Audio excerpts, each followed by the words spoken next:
Uno que llegó físicamente, moralmente a un restaurante.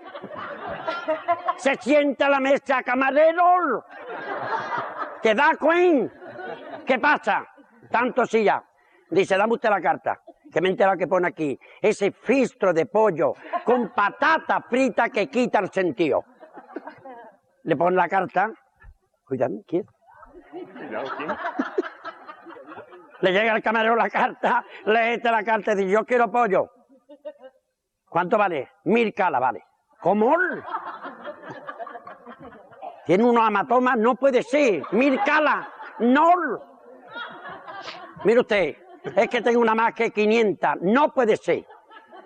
Le vio la cara a la mujer y dice, usted quiere ponerse tranquilito, se mentaliza usted y hay ahí un loro por la gloria de mi madre que tiene revolucionado toda la cocina.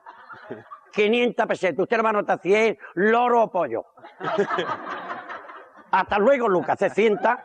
Hasta luego, Lucas. Esperando media hora, se tomó media botella de tinto, es desesperado y se ve de momento el loro, los camareros con los cuchillos. ¡Por allí ha tirado!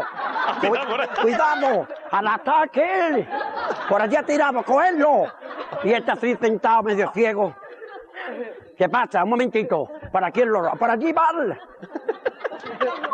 Y este ya ciego nota que le tiran del pantalón. Y hace así este borracho, levanta el paño de la mesa y estaba el loro asustado por la gloria de mi madre. Y dice el loro a este, dice, yo, come pollo que yo te pago la diferencia, hijo puta.